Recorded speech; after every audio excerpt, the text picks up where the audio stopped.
Restez sains, restez bien portants. Prions ensemble. Père, nous te remercions pour ce moment. Merci pour tes serviteurs. Merci pour les pasteurs. Merci pour tous les dirigeants qui sont ici. Nos dirigeants, les hommes et les femmes. Nous demandons que cette nuit, tu ouvres les pages de l'écriture à chacun de nous au nom de Jésus-Christ. Et nous allons vivre selon la parole et que la parole prenne vie dans la vie de chacun de nous partout on se trouve au nom de Jésus.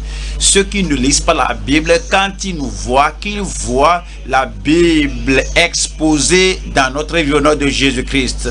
Nos vies vont donner des promesses et des préceptes qui vont les attirer vers toi au nom de Jésus-Christ. Accomplis ta volonté dans cette église, accomplis ta volonté dans chaque dirigeant. Et nous prions que cet évangile atteigne les milliers de gens au travers de chacun de nous au nom de Jésus-Christ. Nous te remercions parce que tu nous as exaucés. Au nom de Jésus, nous prions. Nous allons à 1 Pierre 2. Versets 11 et 12. 1 Pierre chapitre 2. Versets 11 et 12. Bien-aimés, je vous exhorte comme étrangers et voyageurs sur la terre à vous abstenir des convoitises charnelles qui font la guerre à l'âme. Vous abstenir des convoitises charnelles qui font la guerre à l'âme, ayant au milieu des païens une bonne conduite,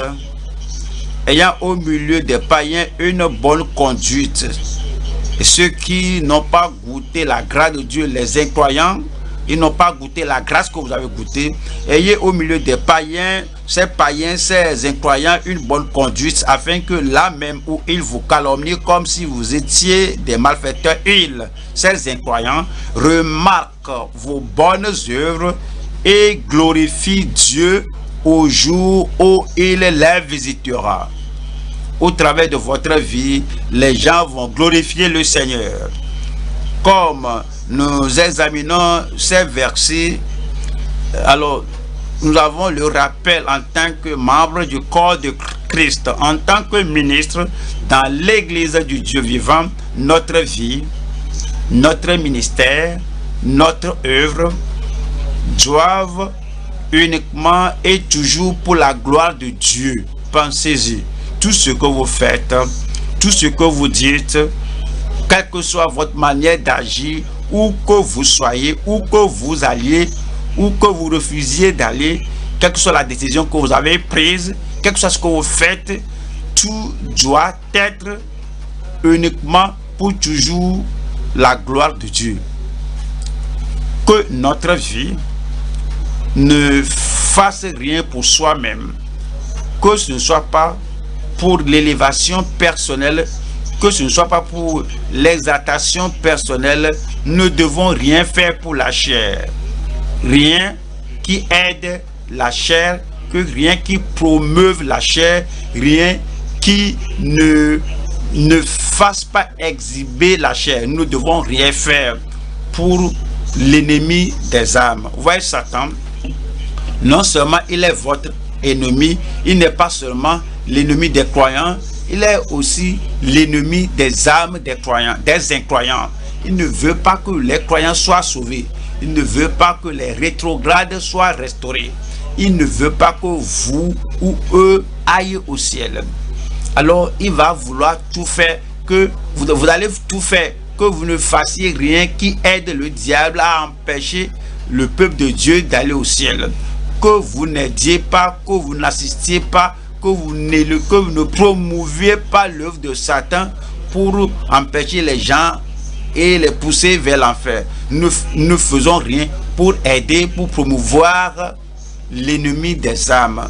Nous ne faisons rien pour aider l'antéchrist. Vous connaissez la Bible, la parole de Dieu a dit clairement qu'il y a plusieurs antéchrists même dans le monde, autant de gens le bien-aimé. S'il en est ainsi, aujourd'hui il y a plusieurs antéchrists. Ils portent la Bible et lisent la Bible.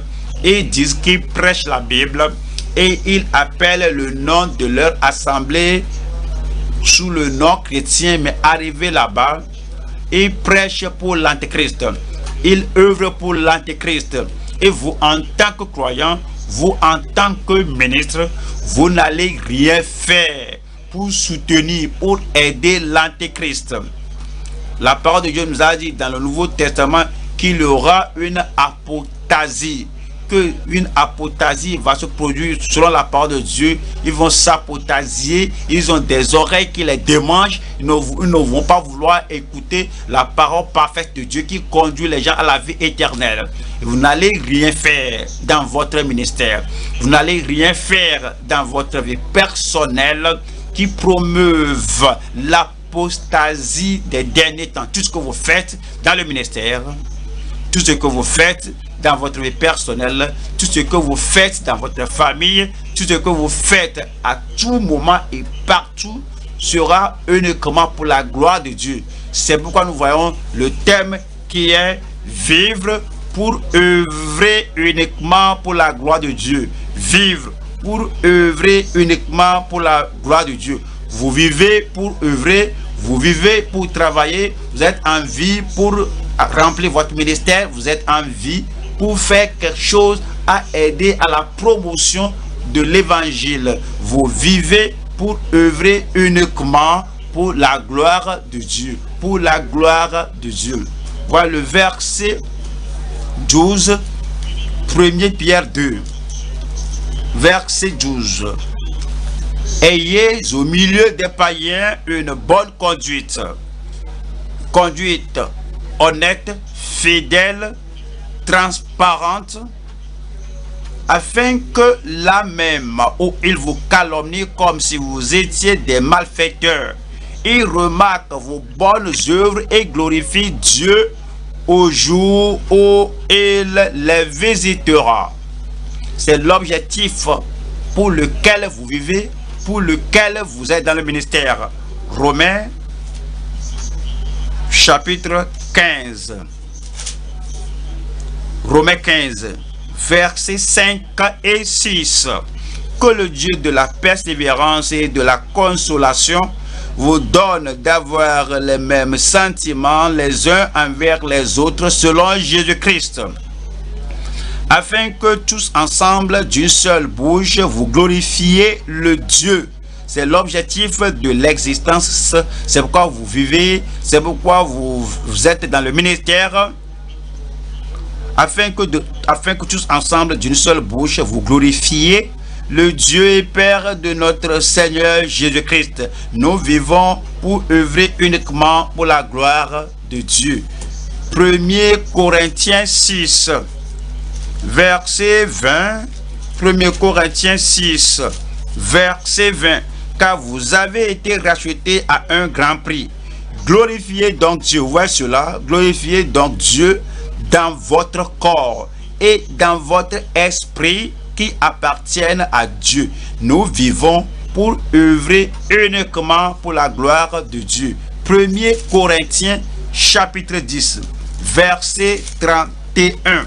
Soit donc que vous mangiez, soit que vous buviez, soit que vous fassiez quelque autre chose, faites tout pour la gloire de Dieu. Cela est allé jusqu'au moindre détail, c'est allé au moindre niveau, c'est venu à quelque chose de très commun, que même dans votre alimentation, même dans votre breuvage, même dans le fait de sommeiller, dormir et se réveiller, même dans vos interactions, dans tout ce que vous faites, que ce soit petit ou grand, que ce soit commun ou non commun, que ce soit ordinaire ou extraordinaire, alors c'est dit que vous faites tout pour la gloire de Dieu. Alors vivre pour œuvrer uniquement pour la gloire de Dieu. Et nous allons à 2 Corinthiens chapitre 5. Nous lisons le verset 14. Car l'amour de Christ nous presse, parce que nous estimons que si un seul est mort pour tous, tous donc sont morts. Maintenant vous êtes morts ou moi, vous êtes mort à la chair, vous êtes mort à œuvrer pour Satan, vous êtes mort à œuvrer pour l'Antéchrist, vous êtes mort à la louange, à l'éloge des hommes. Alors si vous faites ceci, les gens vont vous louer, ils vont vous élever, que c'est bon, c'est lui. Mais si le monde dit que oui, c'est bien, tu n'agis pas pour l'œuvre de Dieu, parce que le monde est contre Dieu, la chair va à l'encontre de Dieu, Satan est contre Dieu, l'antéchrist dans le monde est contre Dieu. Donc si ils te disent ah bravo, ça veut dire que tu ne fais pas bien. Donc tu dois être mort à toutes ces choses. Verset 15, et qu'il est mort pour tous, afin que ceux qui vivent ne vivent plus pour eux-mêmes, mais pour celui qui est mort et ressuscité pour eux. Deuxième Thessaloniciens chapitre 1 verset 11 et 12. Non, deuxième Thessaloniciens chapitre 1 verset 11.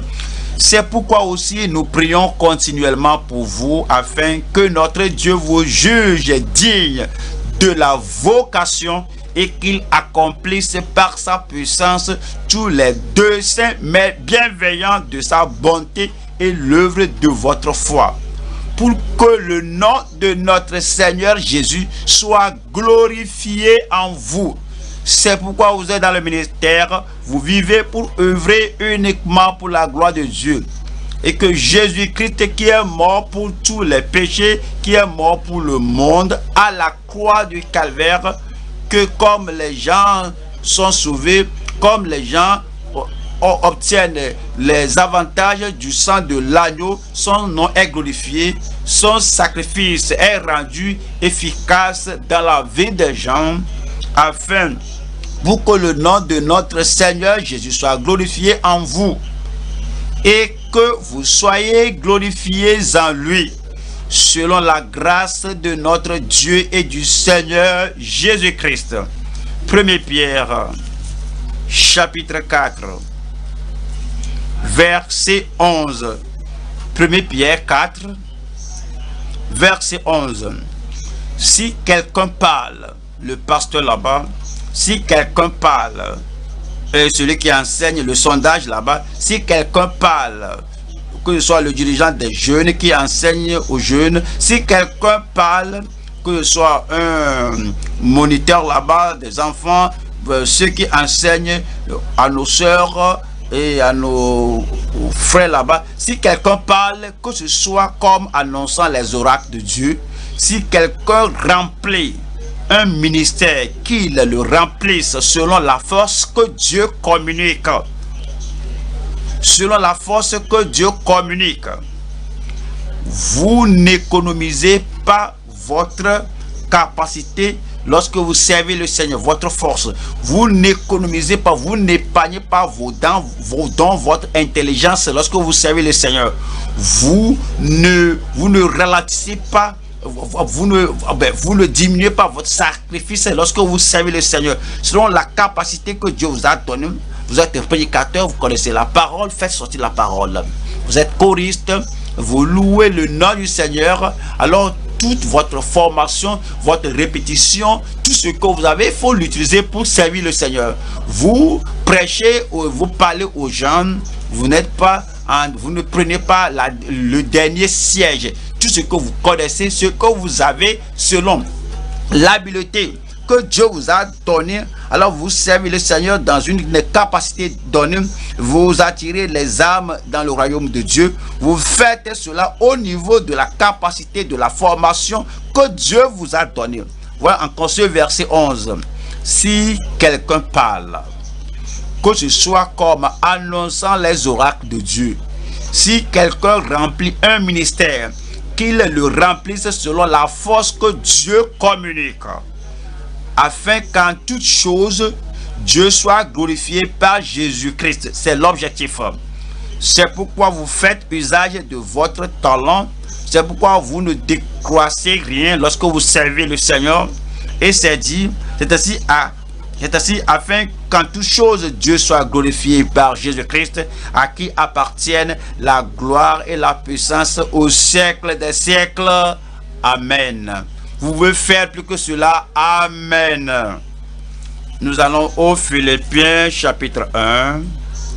Philippiens 1:9. Et ce que je demande dans mes prières, c'est que votre amour augmente de plus en plus en connaissance et en pleine intelligence pour le discernement des choses les meilleures, afin que vous soyez purs et irréprochables pour le jour de Christ, remplis du fruit de justice qui est par Jésus-Christ à la gloire et à la louange de Dieu. Vous voyez cela? À la gloire et à la louange de Dieu. Cela nous fait dire donc que dans le ministère, cela nous dit que tout ce qu'on fait, alors on doit le faire pour la gloire de Dieu. Vivre pour œuvrer uniquement pour la gloire de Dieu. Le message est divisé en 3 parties. Numéro 1, la conviction des étrangers et voyageurs dans le monde. La conviction des étrangers et voyageurs dans le monde. Voyons 1 Pierre chapitre 2, la conviction des étrangers et voyageurs dans le monde. 1 Pierre 2, verset 11. Bien-aimés, je vous exhorte comme étrangers et voyageurs. Étrangers et voyageurs. Cela nous dit ce que doit être notre conviction, que nous ne sommes pas de ce monde, notre patrie est au ciel, nous n'allons pas vivre ici à jamais, nous sommes en voyage. Le voyageur est en voyage, il va quelque part, il va à un lieu d'habitation là-haut. Vous êtes étranger ici, donc vous n'êtes pas totalement sous le contrôle des lois de ce lieu. C'est pourquoi Dieu vous a envoyé ici être un ambassadeur. Un ambassadeur est un étranger dans le pays de sa résidence. Il sert son pays et son pays est là, mais il est ailleurs dans un autre pays. Il est étranger là-bas.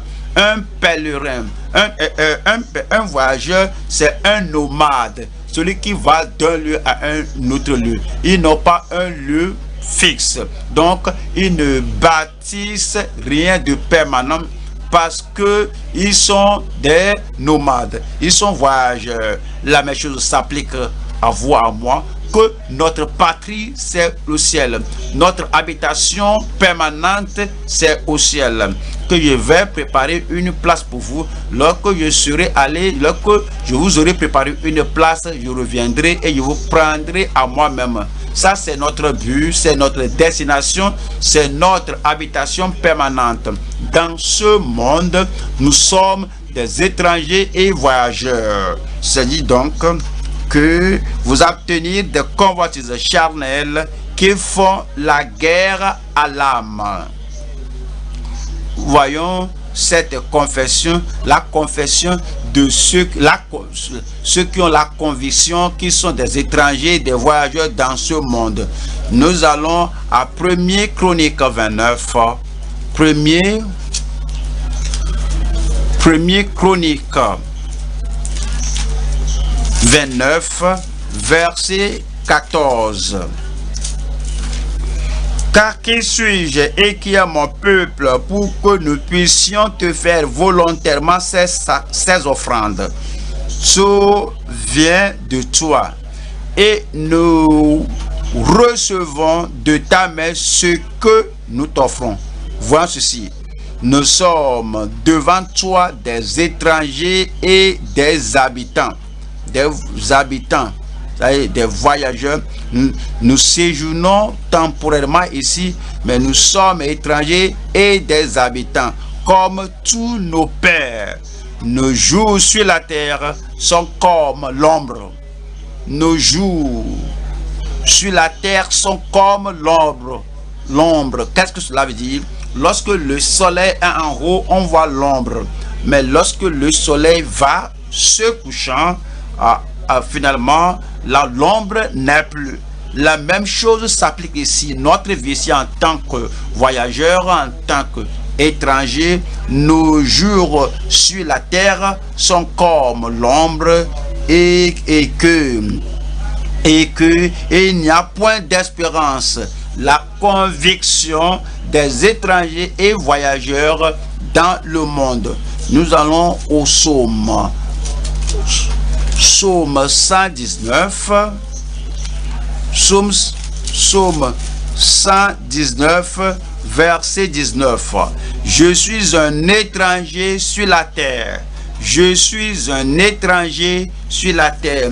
Maintenant, il a rendu très clair, il a rendu très net que je suis étranger, je suis un étranger sur la terre, dans le monde. Leur amour m'est étranger, je suis étranger à ces gens, leurs habillements m'est étrange. Et je suis étrange aussi à ces gens, et leurs traditions me sont étrangères. Et je me présente en tant qu'étranger à eux. Leur langage me sont étranges. Et moi aussi, je suis étranger. Je suis étrange à ces gens-là dans mon langage. Leur boisson m'est étrange. Je suis étrange à eux aussi, que je ne bois pas ce qu'ils boivent. Leurs divertissements me sont étranges. Je suis étranger dans le monde. Je les vois tels qu'ils sont, je vois ce qu'ils font et je les vois, ils regardent quelque chose et tout est étrange. Je me demande comment quelqu'un peut regarder une telle chose et me regarde comment se fait-il que lui, il ne regarde pas, il ne juge pas de ce, il ne juge pas de ceci. Notre conviction, notre confection, notre engagement, c'est que nous sommes étrangers dans ce monde. Je suis étranger, je suis un étranger sur la terre. Ne me cache pas tes commandements, parce que je n'ai pas d'autres règles de conduite. Leurs commandements, leurs traditions, leur idéologie, tout est étrange. Leur influence, tout est étrange. Pour moi, la seule règle de conduite, ce sont les commandements qui viennent de mon Père Céleste, de ma demeure céleste, c'est-à-dire là où je vais. Verset 54 de ce chapitre, c'est dit: tes statuts sont le sujet de mes cantiques dans la maison où je suis étranger. Verset 19, je suis un étranger. 54 dit ici que je suis étranger. Voici la place de mon pèlerinage. Je traverse ce lieu. Je ne vais pas rester ici pour toujours. Je prie que le Seigneur nous aide à comprendre ceci. Hébreux chapitre 11. Hébreux chapitre 11, la conviction des étrangers et voyageurs dans le monde. Hébreux chapitre 11, nous voyons le verset 9. Hébreux 11, verset 9. Hébreux 9, verset 9 et 10. C'est par la foi qu'il vint s'établir dans la terre promise, comme dans une terre étrangère, habitant sous des tentes, ainsi qu'Isaac et Jacob, les co-héritiers de la même promesse. Car ils attendaient la cité qui a de solides fondements, celle dont Dieu est l'architecte et le constructeur.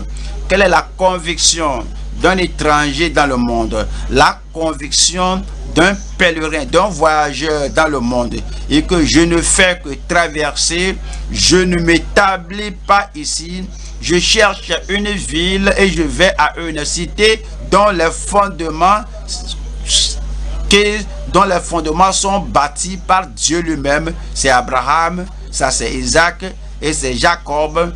Verset 13 nous dit, 13, c'est dans la foi qu'ils sont tous morts sans avoir obtenu les choses promises. Qu'est-ce que cela veut dire? Les promesses qu'il leur a données, qu'ils auront la terre promise en héritage. Abraham, Isaac et Jacob. Jusqu'au temps de Josué, lorsqu'ils ont combattu pour posséder la terre de Canaan, c'était pas là. Mais Abraham ne s'était pas gêné pour cela. C'est sa postérité l'auront. Il savait que cette terre physique n'est pas quelque chose à combattre pour son cas. Il ne doit pas poursuivre cela parce qu'il est étranger et voyageur ici. Verset 13.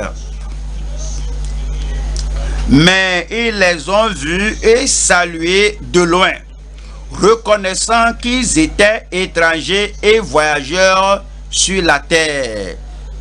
Qu'ils étaient quoi? Qu'ils étaient étrangers. La fin du verset 13, dites-le à haute voix, qu'ils étaient étrangers, voyageurs sur la terre. Tout le monde, dites-le à la fin du verset 13. Qu'ils étaient étrangers et voyageurs sur la terre. Lorsque vous pensez à cela, que Abraham n'avait pas toute la Bible, Abraham n'avait pas une église locale où il doit adorer, Abraham n'avait pas un pasteur pour lui enseigner chaque dimanche, chaque semaine, il n'avait pas de croyants pour l'encourager, mais il savait. Néanmoins, il les maintenait, cependant, il confessait, il a mené la vie qu'il devait mener parce qu'il savait qu'il a un meilleur lieu, c'est le ciel, qu'il n'était qu'un étranger et voyageur dans ce monde. Verset 14. Ceux qui parlent ainsi montrent qu'ils cherchent une patrie. Nous sommes étrangers, nous cherchons notre patrie, nous sommes voyageurs, nous cherchons notre patrie. Combien très souvent pensez-vous du ciel? Combien très souvent imaginez-vous ce que sera le ciel?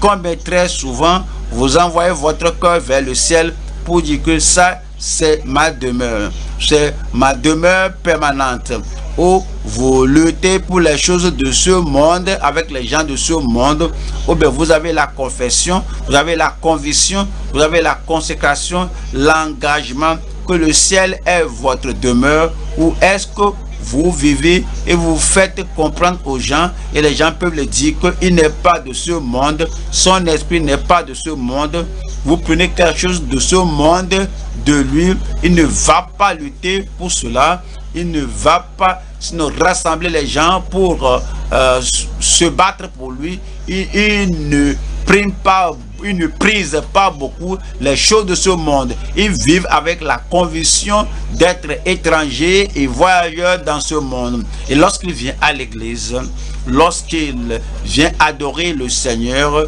c'est son habitat. C'est son lieu qu'il veut être.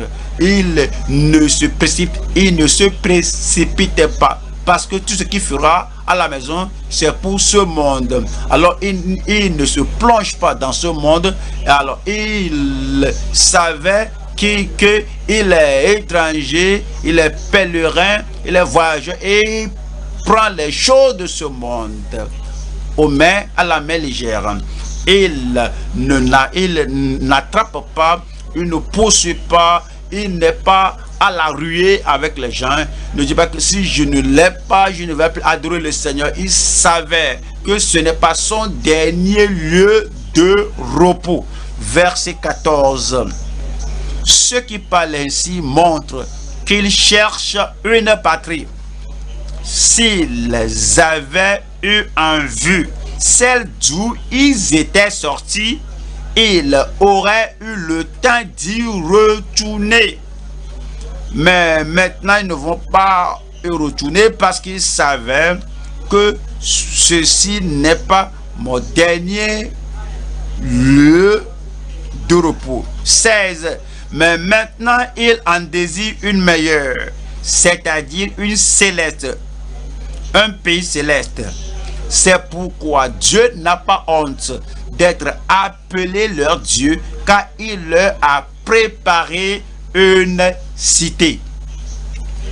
Il leur a préparé une cité. Ils savaient cela, c'est pourquoi tous, ils confessent que je suis étranger ici, je suis pèlerin, je suis voyageur ici. Pour les étrangers et voyageurs, les choses ne sont pas chaque fois une rose pour eux. Ils ne gardent, ils n'observent pas les mêmes fêtes que les gens du monde font, et ils ont leurs festivités religieuses, idolâtres, mais lui il est étranger ici, alors il les voit manger ce qu'ils mangent, boivent ce qu'ils boivent, et à la fin, buvant ce qu'ils doivent boire. Alors il les voit, et à la fin de ces festivités, il les regarde, il ne s'y engage pas. Alors on le regarde, il ne s'implique pas en ce qu'on fait. Vous savez que lui là, il ne s'y engage jamais. Vous savez, il comprend. Il sait qu'il n'est simplement qu'un étranger et qu'un voyageur dans ce monde. Nous allons à Michée, chapitre 2, verset 10. Michée 2, 10. Levez-vous, marchez. Levez-vous, marchez. Faut pas vous établir ici. Levez-vous, marchez. Faut pas vous impliquer dans ce qui va vous clouer sur la terre au jour de l'enlèvement. Lorsque tout le monde monte, lorsque les saints entrent au ciel, et puis tu es ligoté, lié, cloué, collé à terre parce que tu n'as pas la compréhension, tu ne comprenais pas que tu es étranger et voyageur. Levez-vous, marchez, car ce n'est point ici un lieu de repos. Étranger, voyageur dans le monde, car ce n'est point ici un lieu de repos. À cause de la souillure, le monde est corrompu. Ces bureaux sont corrompus, ces marchés sont corrompus, ces communautés sont corrompues. Il y a la corruption, la pollution, la souillure partout. Il y aura des douleurs violentes. Comprenez, revenez à la compréhension et au concept et à la conviction que vous êtes étranger et que vous êtes voyageur ici.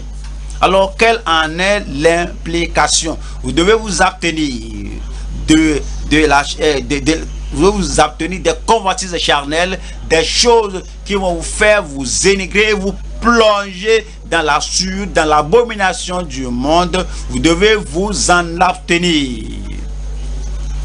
1 Thessaloniciens 5, verset 22. Abstenez-vous de toute espèce de mal. Ouais, le mal,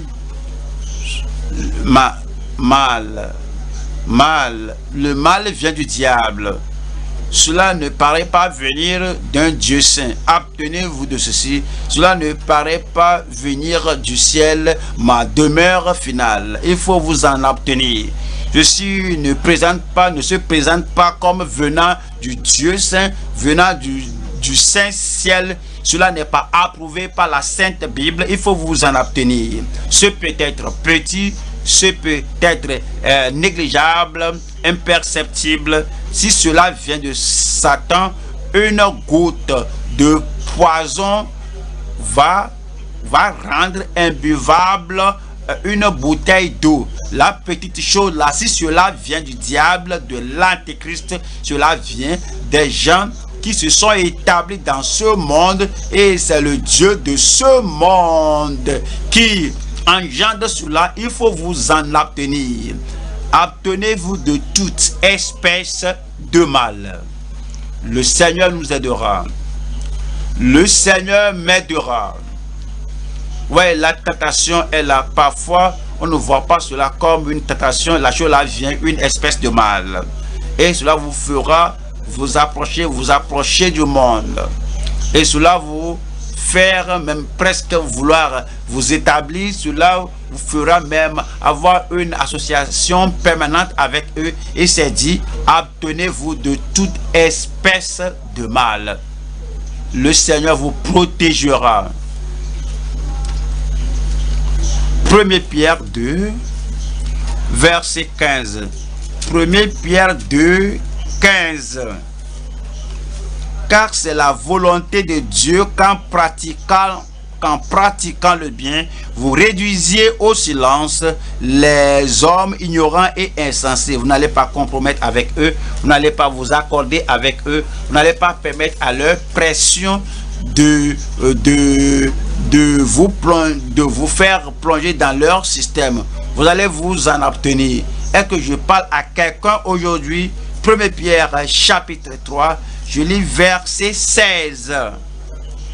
Et ayant une bonne conscience, afin que là même où il vous calomnie, ouais, certains ne peuvent même pas supporter la calomnie. Ouais, c'est un homme rigide, il ne peut pas le supporter. C'est une personne que lui là, c'est une personne qui est étrange. Lui, il ne peut pas le supporter. C'est une personne qui est étroite d'esprit. Il ne peut pas le supporter. Il a toujours raison.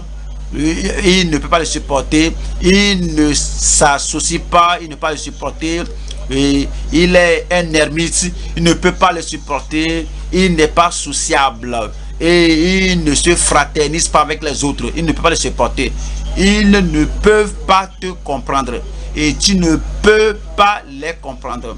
Donc c'est parce que ils ne connaissent pas le concept et le principe que tu es étranger et voyageur dans ce monde. Je suis étranger, voyageur dans ce monde, parce qu'ils ne comprennent pas cela, ils vous calomnient. Mais Dieu merci, on peut le supporter.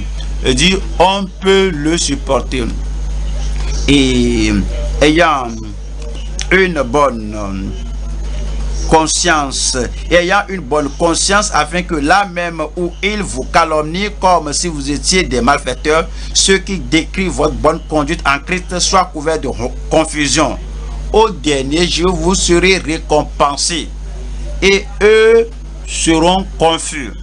Vous ne serez pas confus au dernier jour. Numéro 1, la conviction des étrangers et voyageurs dans le monde. Le deuxième point, c'est la prise de conscience, la conscience, être consciencieux, la prise de conscience des saints et du peuple acquis à l'œuvre. Déjà, vous savez que ce chapitre nous a révélé que nous sommes étrangers et voyageurs dans ce monde. Nous sommes le peuple acquis de Dieu. Regardez un peu ici. Ce mot acquis là, c'est ce que certains ne sont pas à l'aise avec ce mot acquis ou bien particulier. Il y a des gens qui, s'ils veulent ôter la particularité de cette église, la sainteté à tout moment, marcher tout droit à tout moment, être différent. Quiconque est né de Dieu ne pratique pas le péché, ils sont différents. Et voici, ils font leur mariage de telle manière. Regarde ce que les autres font. Mon ami, ce que les autres font, c'est ordinaire, c'est commun. Ce n'est pas particulier, ce n'est pas spécial. Il nous a appelés à la particularité. Il y a des gens qui concentrent tous leurs efforts, ils conjuguent tout pour pouvoir ôter le mot particularité pour faire de nous des gens ordinaires. Vous ne serez pas ordinaire. Vous serez une personne particulière. Vous êtes là. Le frère particulier, tu es là. La sœur particulière, tu es là. Pourquoi vous avez honte? Pourquoi vous vous cachez? Vous êtes particulier dans votre habillement. Vous êtes spécial dans votre habillement. Vous êtes spécial, distinct dans votre habillement, dans votre comportement, dans votre style de vie. On vous regarde comme cela, comme étrange. Parce que la particularité leur était quelque chose d'étrange. Voilà la parole de Dieu dans 1 Pierre 2, verset 9. Vous, au contraire, vous êtes une race élue, un sacerdoce royal, une nation sainte, un peuple acquis, afin que vous annonciez les vertus de celui qui vous a appelé des ténèbres à son admirable lumière. Deuxième point, la prise de conscience des saints et du peuple acquis à l'œuvre. Oui, nous sommes étrangers et voyageurs, mais nous devons manger. Nous sommes étrangers et voyageurs, nous devons nous vêtir. Nous sommes étrangers et voyageurs, nous devons être instruits. Il n'y a pas d'autre école, c'est la même école qu'on doit aller. On doit instruire nos enfants à la même école et nous sommes voyageurs, étrangers, voyageurs, mais nous vivons. Nous cohabitons avec les voisins, nous gardons notre particularité, nous devons travailler, nous devons travailler au même bureau, aller au boulot, travailler au même lieu public, nous devons aller au même lieu que les gens travaillent. Mais il y a une distinction, il y a une différence, une particularité dans notre style de vie, dans notre éthique de travail, dans ce que nous faisons. 1 Pierre 2. Verset 13. Soyez soumis à cause du Seigneur à toute autorité établie parmi les hommes, soit au roi comme souverain sur la palle, de travailler, œuvrer, vivre dans un pays, et le pays là a une constitution, et ce pays a ses lois, et ce pays a des gens qui supervisent, qui inspectent que la loi du pays soit reconnue. Et alors vous êtes dans ce pays, alors vous êtes étranger ici, mais en vivant ici, vous devez reconnaître la constitution du pays de votre résidence, l'autorité d'un dirigeant là-bas et le pouvoir des autorités, des forces de l'ordre là-bas. Et verset 14, soit au gouverneur comme envoyé par lui pour punir les malfaiteurs. Au fait, vous allez être un bon témoignage à votre gouverneur, au gouvernement, à tous les gens à tous les gens de votre lieu, et pour approuver les gens de bien, car c'est la volonté de Dieu qu'en pratiquant le bien, vous réduisiez au silence les hommes ignorants et insensés, étant libres, sans faire de la liberté un voile qui couvre la méchanceté, mais agissant comme des serviteurs de Dieu, honorez tout le monde, aimez les frères, craignez Dieu, honorez le roi. Alors, il s'adresse à nous en tant qu'enfants de Dieu, que comme nous vivons dans ce lieu, nous vivons avec la compréhension que nous devons être des gens qui obéissent à la loi. 1 Thessaloniciens 4. 1 Thessaloniciens 4, verset 11. Et à mettre votre honneur à vivre tranquille et à vous occuper de vos propres affaires. Vous êtes allé au bureau, alors il faut vous occuper de vos affaires. Vous êtes allé au marché, il faut vous occuper de vos affaires. Vous travaillez au champ, alors il faut cultiver votre propre terrain, votre parcelle. Vous enseignez dans une école, il faut vous concentrer sur la classe où vous enseignez. On va vous plonger dans la politique de ce lieu, on va vous plonger dans la politique de ce lieu public, on va vous plonger dans l'idolâtrie, dans l'occultisme, dans ce lieu de marché où vous êtes, et c'est à vous mettre à mettre votre honneur à vivre tranquille, à vous occuper de vos propres affaires et à travers de vos mains, comme nous vous l'avons recommandé, en sorte que vous vous conduisiez honnêtement envers ceux du dehors et que vous n'ayez besoin de personne. En tant qu'étranger et voyageur, vous ne quémandez pas les gens de ce monde, ne demandez pas aux gens de ce monde, aidez-moi, supportez-moi, je suis étranger, je ne suis pas d'accord avec vous, je n'ai pas de votre argent, l'argent que vous avez de votre idolâtrie, donnez-moi un peu pour me soutenir, n'allez pas vouloir faire cela. Vous n'allez pas supporter ce qu'on demande les compagnies de divertissement, tout ce qu'ils font en vendant leur corps pour avoir de l'argent. Et alors vous êtes contre cette prostitution et ce mal. N'allez pas visiter ces lieux, que ceci n'est pas bon, ceci n'est pas bon, que je suis étranger, je suis pèlerin, je suis voyageur. Et vous, alors vous faites usage de l'argent de la prostitution pour vous soutenir. Non, vous allez travailler de vos propres mains et vous ne manquerez de rien. Le Seigneur bénira l'œuvre de votre main. 1 Timothée 3, verset 7. Il faut aussi qu'ils reçoivent un bon témoignage de ceux du dehors, afin de ne pas tomber dans l'opprobre et dans les pièges du diable. Il doit avoir un bon témoignage de ceux du dehors. Cet homme-là est un homme honnête. Oui. Et on n'est pas ensemble avec lui, mais il est un homme distinct, mais il est honnête. L'homme-là, il est fiable. Vous pouvez oublier votre argent là-bas. On ne s'accorde pas avec leur doctrine, ni avec leur habillement. Mais je peux vous le dire, il n'y a rien qui touche votre argent si l'homme là ou la femme là voit votre argent. Ils sont honnêtes. Ils sont étrangers et voyageurs. Ils ne font rien avec le monde. Ils ne s'accordent pas avec le monde. Mais je peux vous le dire, ils sont honnêtes, ils sont sincères. Alors c'est le témoignage que les gens du dehors ont. Alors voici le témoignage qu'ils doivent rendre de nous.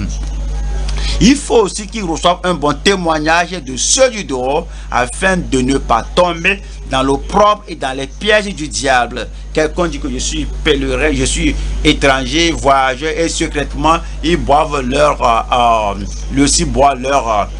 alcool. Il dit que je suis étranger, secrètement ils consomment leur aliment sacrifié à leur Dieu, leur idole. Il dit que lui là, il est hypocrite. Il va à la Bible, il va à l'église, il porte une grande Bible, il ne veut pas obéir ce qu'on enseigne dans leur église, il ne veut pas enseigner. L'homme là, il est hypocrite. Le diable va se moquer de telle personne. Le diable ne va pas se rire de vous. Le diable ne va pas se rire de vous. Romains 13. Romains 13, 1. Romains 13, 1. Que toute personne soit soumise aux autorités supérieures. Qu'est-ce que cela veut dire? Cela parle des gens plus élevés que vous. Vous conduisez, vous êtes en voiture, vous roulez en voiture. Le policier est là parce qu'il a la loi à protéger, à défendre. Donc il est soldat, il est plus élevé que vous. Il est gouverneur, il est plus élevé que vous dans le pays. Peut-être dans votre préfecture là-bas, il est là, c'est lui qui emploie les gens et il est plus élevé que vous. Que toute personne soit soumise aux autorités supérieures, car il n'y a point d'autorité qui ne vienne de Dieu. Et puis, comme ce Dieu, ce monde n'est pas de Dieu, oui, les puissances qui contrôlent tout, afin qu'il y ait la sécurité, qu'il ait la paix, que tout le monde aille paisiblement à faire son travail et que tout le monde s'accorde et que tout le monde peut se déplacer facilement. Tout est institué de Dieu. Car il n'y a point d'autorité qui ne vienne de Dieu, les autorités qui existent ont été instituées de Dieu. C'est pourquoi celui qui s'oppose à l'autorité résiste à l'ordre que Dieu a établi, et ceux qui résistent attireront une condamnation sur eux-mêmes. Je prie que vous n'ayez pas une condamnation. Les gens qui sont désobéissants il a oublié de briller comme une lumière. Que votre lumière brille devant les hommes. Qu'ils voient que vous êtes différents, que vous n'êtes pas dans les ténèbres, qu'ils voient que vous êtes à Dieu, que la grâce de Dieu agit efficacement dans votre vie. Lorsque on oublie cela, la personne oublie, il commence à désobéir. Les gens volent dans le bureau, ils volent aussi. Les gens commettent le péché, lui aussi commet le péché. Les gens amènent un mélange. Elle amène une déconction à leur bureau et ils veulent détruire les gens là-bas et ils se joignent à ces gens-là. Les gens sacrifient aux idoles. Ils ne peuvent pas le faire publiquement. Ils disent mais voici ma contribution. Ils contribuent de l'argent. C'est une personne sans loi. C'est un hors-la-loi. Que je suis étranger, je suis pèlerin sur la terre, je suis étranger voyageur. D'autre côté de la bouche, il dit que je suis une personne charnelle, carnelle, une personne condamnée. Je prie que vous ne soyez pareil. Verset 4.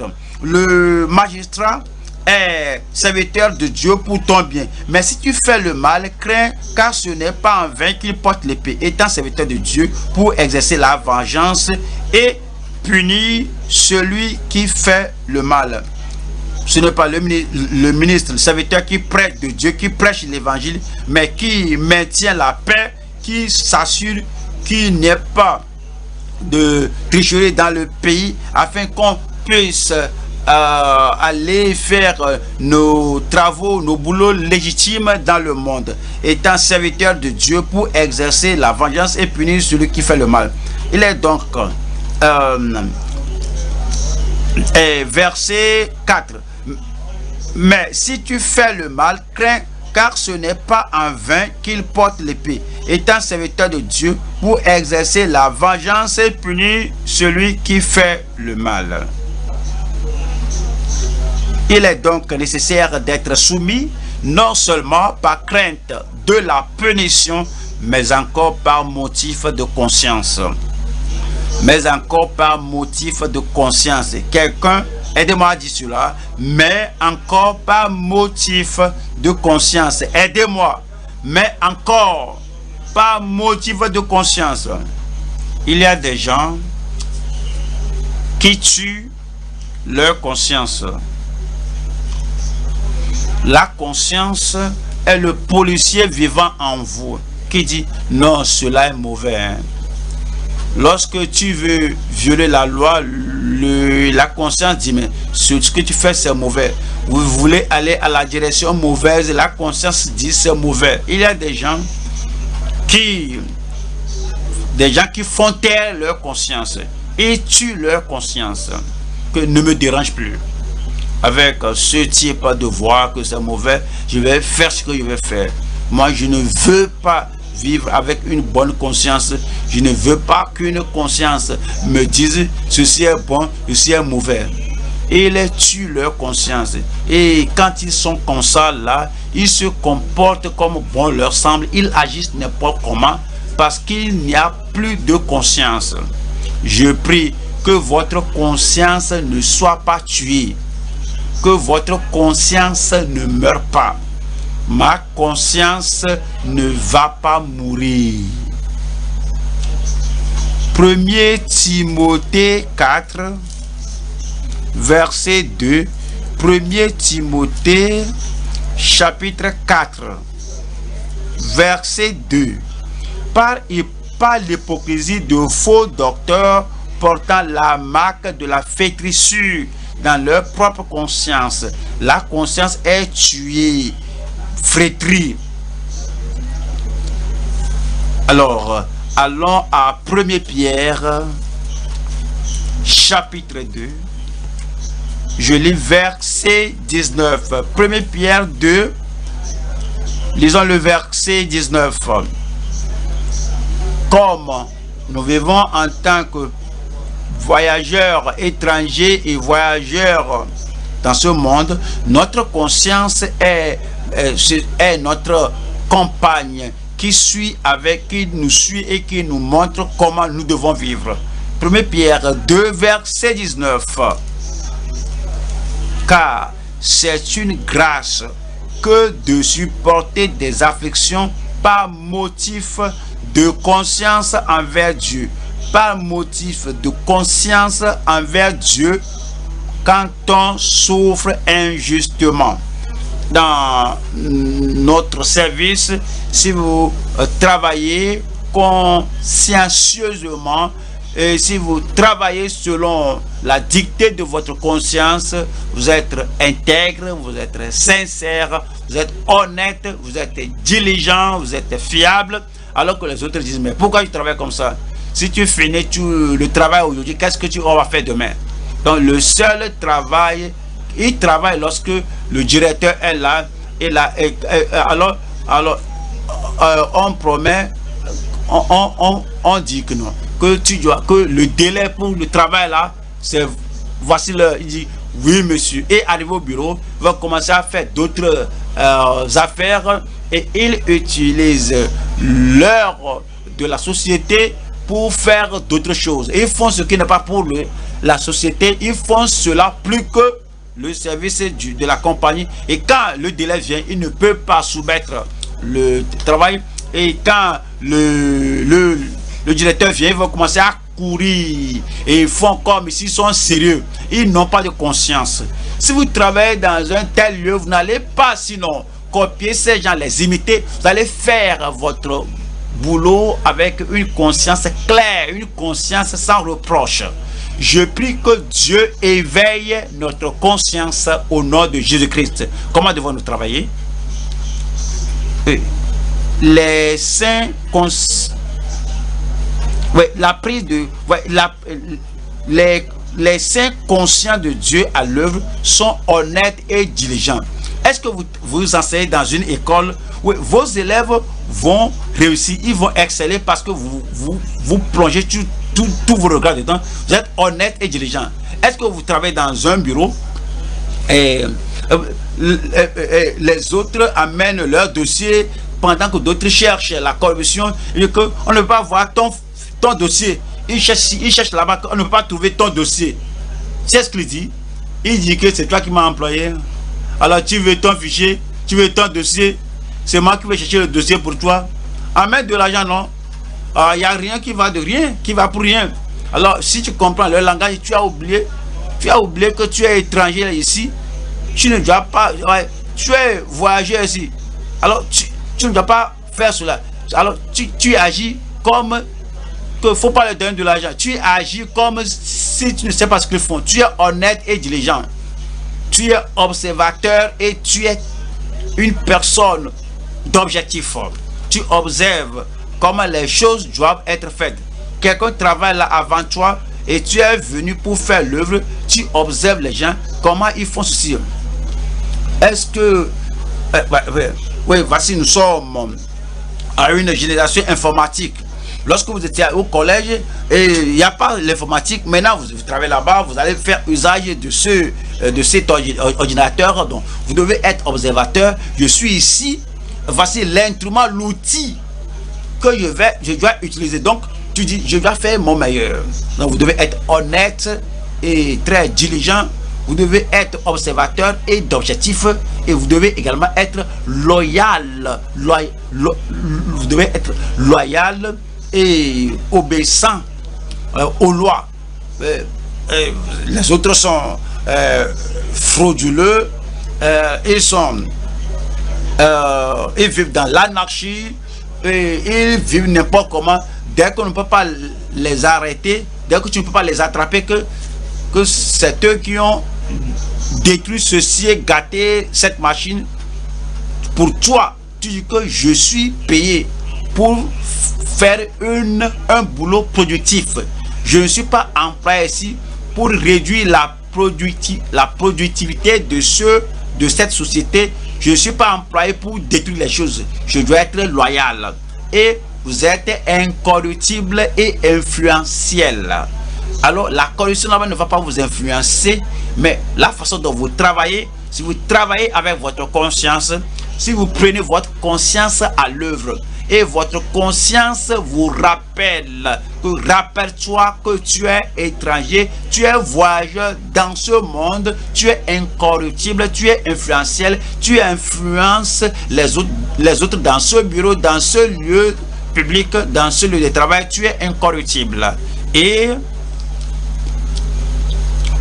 tu es une personne noble et bien nourrie. Et tu te nourris de la parole de Dieu. Et s'il y a des choses à étudier pour te faire travailler, pour te faire mieux travailler, tu te nourris, tu t'instruis, tu t'illumines, tu te bâtis, tu te construis. Tu es bien nourri et tu es noble. Et tu es exemplaire et tu es expérimenté. Comme tu travailles chaque jour, tu es ponctuel, tu es assidu, tu fais des expériences, tu es exemplaire si tu as quelque chose à faire. Et comme les autres vont dire que on ne peut plus continuer parce que c'est l'heure de la pause, c'est l'heure de la récréation, tu es là, tu es persévérant, que je vais faire ce boulot, je vais l'achever. Tu te donnes une date limite, un délai, que je dois être productif. Tant que je travaille ici et que je gagne ici, je vais faire le mieux, le meilleur possible, le mieux possible. Tu es exemplaire à l'œuvre et tu es expérimenté. Tu es soumis et sincère.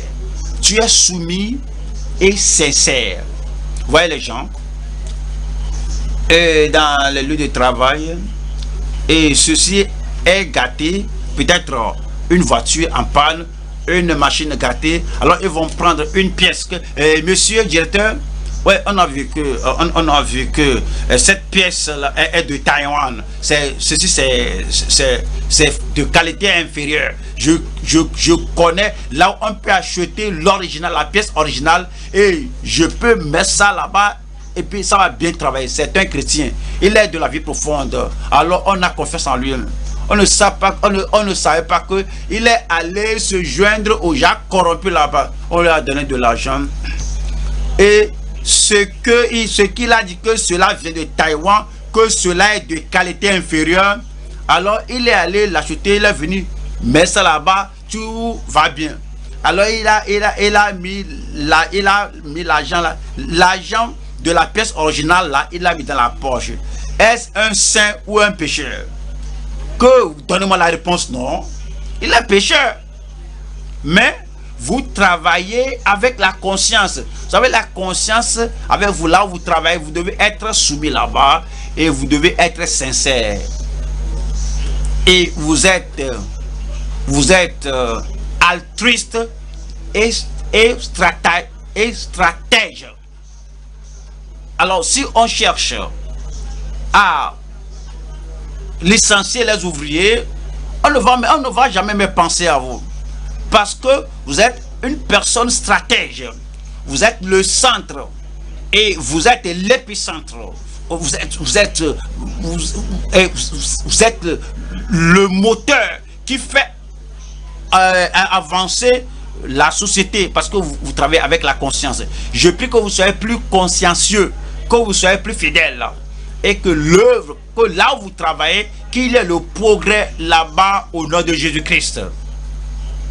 Honnête et diligent, observateur et d'objectif, loyal et qui vit obéissant, incorruptible et influentiel, noble et bien nourri, exemplaire et expérimenté, soumis et sincère, altruiste et stratège. C'est moi.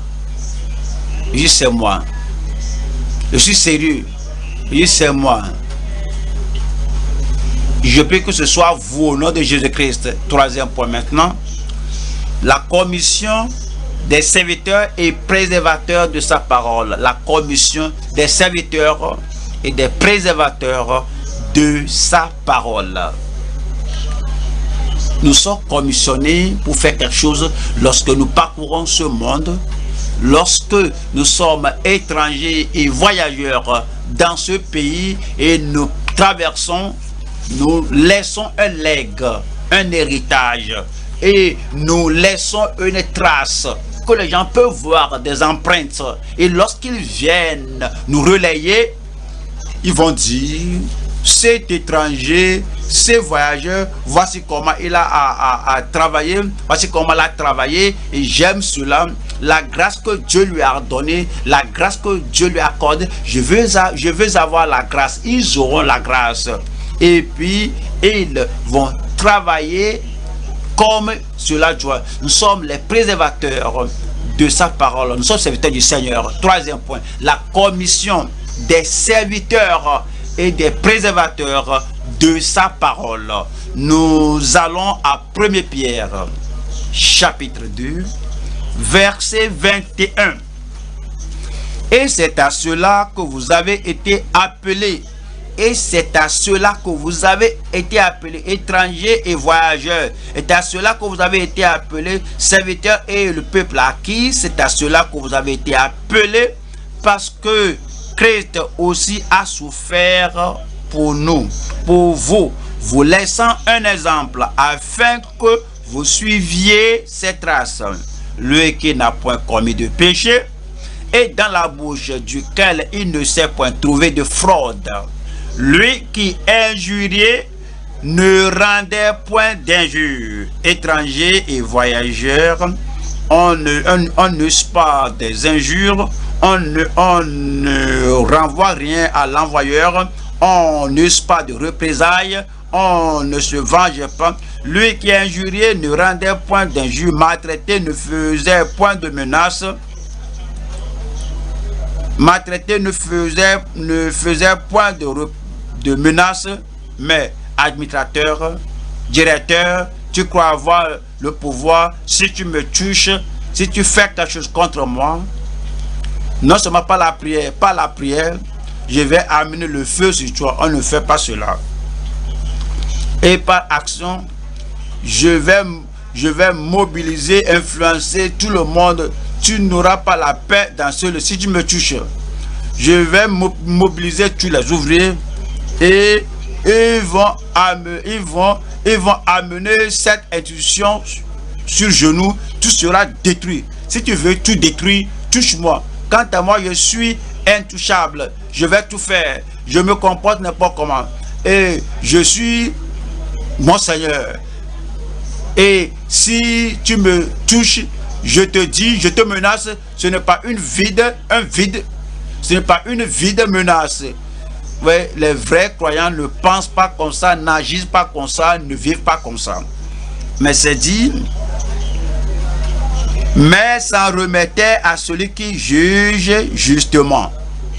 Lui qui a porté lui-même nos péchés en son corps sur le bois, afin que mort au péché, vous serez morts au péché. Nous vivions pour la justice. Vous allez vivre pour la justice. Lui par les meurtrissures. Lui par les meurtrissures. Il faut le personnaliser. Lui par les meurtrissures duquel je suis guéri. J'ai été guéri. La maladie ne va pas se nicher en vous. La maladie n'aura pas sa demeure en vous. Car vous étiez comme des brebis errantes. Mais maintenant, vous êtes retournés vers le pasteur et le gardien de vos âmes. C'est ce qu'il nous dit ici. Il nous dit ici, numéro 1, il faut suivre ses traces. Suivez ses traces. La dernière partie du verset 21, afin que vous suiviez ses traces. Numéro 2, être affranchi du péché. Vous devez suivre Christ, et Christ n'a pas commis de péché, il n'a pas pratiqué le péché. Donc à la maison, à l'église, dans le bus, dans le taxi, et dans le train, et dans l'avion, et partout au village, si vous allez suivre ces traces, on est affranchi du péché. Numéro 3, vous êtes irréprochable dans la souffrance. Vous êtes irréprochable en souffrant. Vous voyez là des gens, ils permettent à la souffrance de toucher leur salut. Ils permettent à la souffrance de toucher leur sanctification. Ils permettent à la souffrance de toucher leur billet pour le ciel. Mais vous voyez, Jésus-Christ, on nous a dit ici, au verset 23, lui qui injuriait ne rendait point d'injure. Il était irréprochable en souffrant. Comme vous allez au boulot, vous travaillez à l'église et partout, vous savez que vous travaillez bien.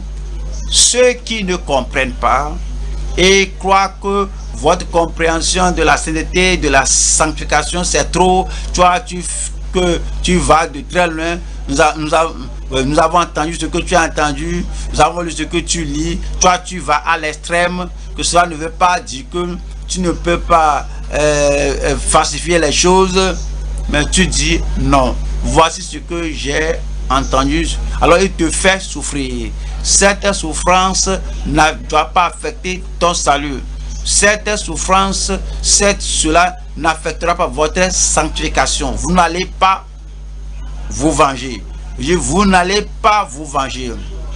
Vous n'allez pas vous énerver. Bon, votre âme diminue.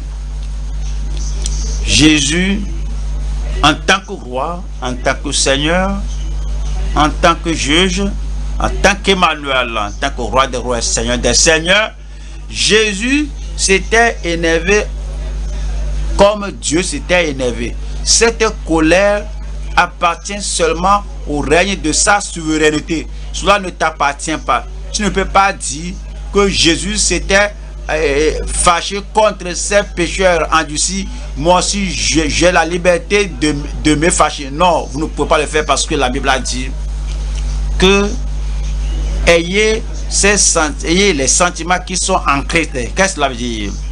Il a dit, la Bible dit que vous devez être humble. Il s'est humilié jusqu'à la mort à la croix. Et Dieu lui a donné le nom qui est au-dessus de tout nom, afin qu'au nom de Jésus, que tout genou fléchisse. Cela n'est pas de vous. Vous ne pouvez pas avoir ces sentiments en vous à la mention de ton nom, que tout genou fléchisse. Cela n'est qu'à Jésus seul. Jésus nous a dit que si quelqu'un, si tu te fâches contre ton frère et tu dis insensé, tu racailles, alors tu es déjà en danger du jugement. Nous devons régler cette affaire, que la colère soit totalement ôtée de toute vie dans notre église au nom de Jésus-Christ. Vous êtes irréprochable en souffrant. Numéro 4, vous êtes fidèle. Vous êtes fidèle dans la soumission. Vous soumettez tout fidèlement au Seigneur. Vous êtes fidèle dans la soumission. Verset 23, dernière partie. Mais s'en remettait à celui qui juge justement. Il s'en remettait à celui qui juge justement. Justement, il dit, Seigneur, tu connais ceci. Si c'est ta volonté, je soumets, je persévère, j'ai bien fait. Je suis allé à la bonne voie. J'ai soutenu la bonne doctrine. Si je souffre provenant de cela, alors comme Jésus, oui, je serai fidèle dans la soumission. 24, première partie. Lui qui a porté lui-même nos péchés en son corps sur le bois, ouais, il était fructueux, fécond à travers le sacrifice.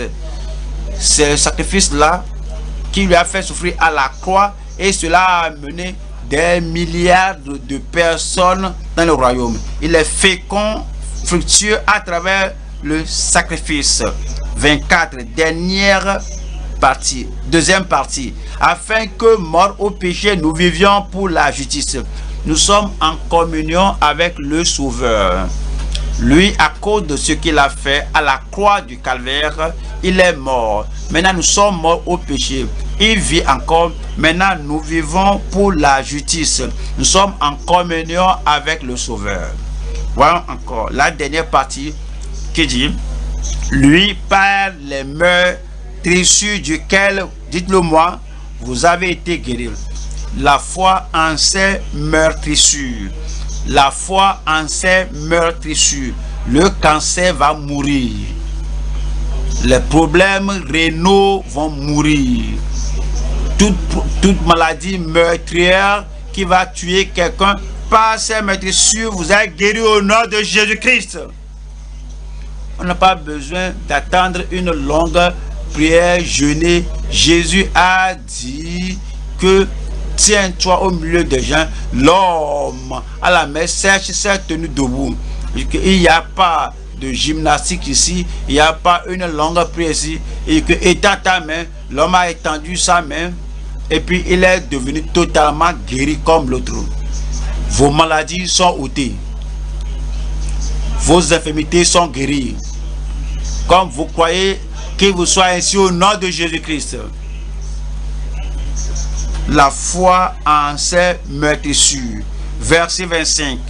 Car vous étiez comme des brebis errantes, mais maintenant vous êtes retournés vers le pasteur et le gardien de vos âmes. Intrépide sous le berger. Intrépide sous le berger. Vous êtes intrépide. Je dis, vous êtes sans crainte. David a dit que je veillais sur les animaux, les brebis de mon père, et un lion est venu emporter une brebis. Je me suis levé, j'ai pris le lion à la berge, je l'ai tué et j'ai délivré la brebis de sa main. Une autre fois, un ours est venu, un loup est venu, et le loup est venu, et de ma main, je l'ai tué, j'ai délivré l'agneau là. David a fait cela pour montrer ce que Jésus fera. Vous êtes un agneau dans sa main, une brebis dans son troupeau, et le lion rugissant vient pour t'emporter. Notre berger va se lever. Notre berger l'a déjà vaincu. Et il va vous délivrer de sa main au nom de Jésus-Christ. Vous êtes intrépides sous le berger. Amenez tous ensemble. Ce que je veux dire, c'est que vous suivez cette trace. Vous êtes affranchis du péché. Vous êtes irréprochables en souffrant. Vous êtes fidèles dans la soumission. Vous êtes féconds au travers du sacrifice. Vous communiez avec le Sauveur. Vous avez la foi en ses meurtrissures. Vous êtes intrépides sous le berger. Maintenant, tous ensemble, vous êtes fortifiés pour le service. Je n'ai pas entendu votre Amen. Vous ne serez pas faibles. Vous ne serez pas faibles. Vous êtes fortifiés pour le service. À partir d'aujourd'hui, comme vous vivez selon ces versets et vous relisez ces versets, vous appliquez tout à vous-même. Chaque faiblesse va disparaître de votre vie au nom de Jésus-Christ. Fortifié, renforcé, équipé, courageux, enhardi, investi de pouvoir, vous n'allez pas échouer. Tenez-vous debout et parlez au Seigneur, vous ne pouvez pas échouer. Vous ne pouvez pas échouer. Quand vous voyez tout ce qu'on a étudié aujourd'hui, vous retournez à cela, vous vivez selon ce qu'on a étudié, vous êtes fortifié pour son service. Tenez-vous debout, ouvrez la bouche et priez le Seigneur.